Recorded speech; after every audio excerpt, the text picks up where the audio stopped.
Never in the field of human conflict was so much owed by so many to so few. These are the words Winston Churchill used to describe the gallant pilots of the Royal Air Force after the Battle of Britain. They're certainly well earned, but they can and should be applied to the sailors and ships who guarded the Atlantic convoys. Without them, World War II most definitely would have been lost, and without a doubt, they deserve far more recognition and praise than they are given.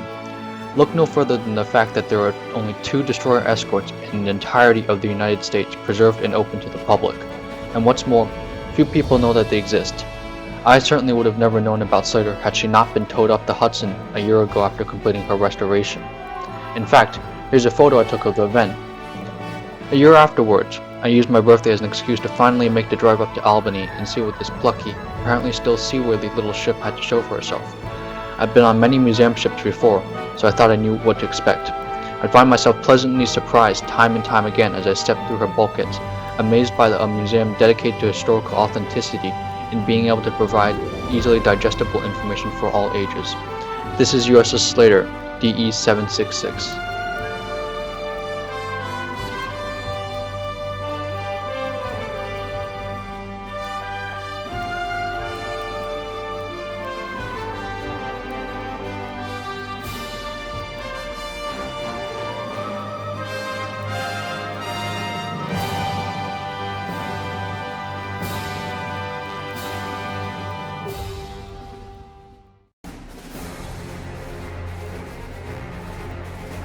Soon after the Battle of France, a new status quo emerged where fleets of cargo ships from the New World would be attacked by Hitler's U-boat fleets in an attempt to starve the English nation into submission. Even after America's entry into the war, cargo ships were still being sunk faster than they could be built. This short era was dubbed the Happy Times by the U-boat crews.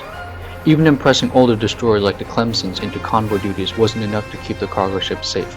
A new ship was needed, one that didn't need to be fast, but had to be agile and quick to produce. The first destroyer escort was launched on December 7, 1942, a year after Pearl Harbor, and soon, successive designs would be churned out in the hundreds. By VE Day, 423 would be completed, including 72 of the Cannon class, which Slater belongs to. Slater herself was commissioned near the war's end. She made several uneventful trips across Atlantic. Her older sisters already smashed the Nazi fleet. Post-war, she found herself serving as a training ship in the Hellenic Navy as Aetos until 1991. Where she was brought back to the US with enormous donations, especially from veteran tin can sailors.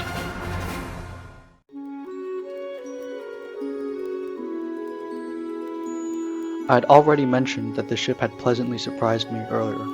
Being smaller than even a destroyer, the Slater Museum needed something special to set them apart from the aircraft carriers and battleships that seemed to be everywhere. I find that in most museums, touching and playing with a lot of the weapons is greatly discouraged and almost sacrilegious, but throughout the entire tour, our guide encouraged us to traverse turrets and mess around with the breach mechanisms and ring the ship's bell. I remember accidentally knocking the bell on HMS Belfast and getting a few dirty looks for comparison. And yes, all of the turrets on the board appear to be fully functional, save the firing mechanisms for obvious reasons. They went so far as to make much of the equipment functional as possible that her boat is still in perfect working order. According to our tour guide, it can reach 12 knots and they bring it out on the weekend for volunteer workers. Up on her bridge, her wheel spins and you can adjust the telegraph down to the engine room, though both are disconnected. Towards the rear, there are 2 bins filled with signal flags, which I've never even seen stored on any other museum ship. On the starboard side, the flags are raised DE-677, and on the other side, the flags spell NZYF, her radio call sign. During Greek service, many of her original equipment was removed for more modern units. Her interior was apparently redone, and after bringing her back to the States, there was a massive effort to return her to a wartime status. Much of her onboard systems and appliances were bought or donated to the museum, and in the captain's cabin, you can see a photo of his wife, baby, and some actual personal effects. Perhaps the best part of our tour has to be our guide, Carl. I'm not sure if he's one of the better guides or if they're all as good as he is, but he gave us a good, concise running commentary on what was in front of us, and he did it in a way that most people can understand. If there's one part of the tour I would be disappointed about, it would be that we didn't have a chance to go through the engine room. Early on, I'm not sure if I misunderstood, but it seemed like we would be heading down inside, but we never did. I can't complain, however. The only museum ships I've ever been in the engine room are HMS Belfast and then USS Midway.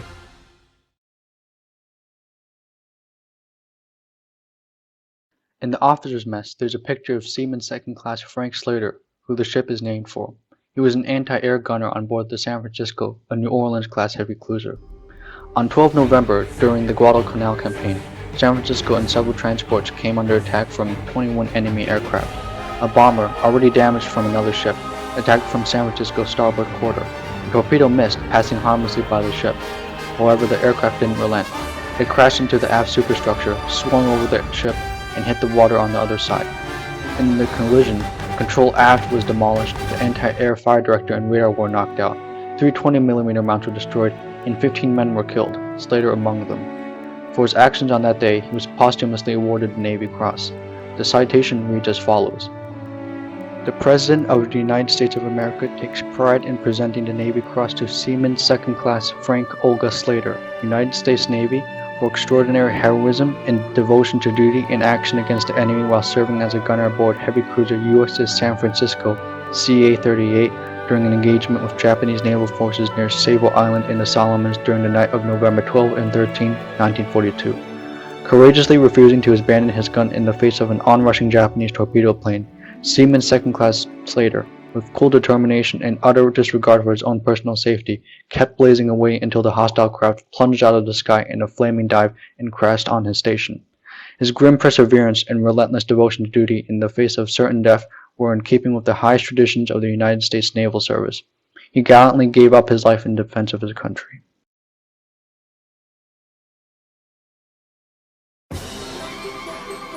Slater isn't a very large ship, and there's only so much you can see inside of her. If you don't take the guided tour, you might find yourself wandering very quickly through a few tight spaces and leaving very unfulfilled. Don't be turned away by her non-existent reputation or her comparatively unimpressive size, because she is well worth the trip.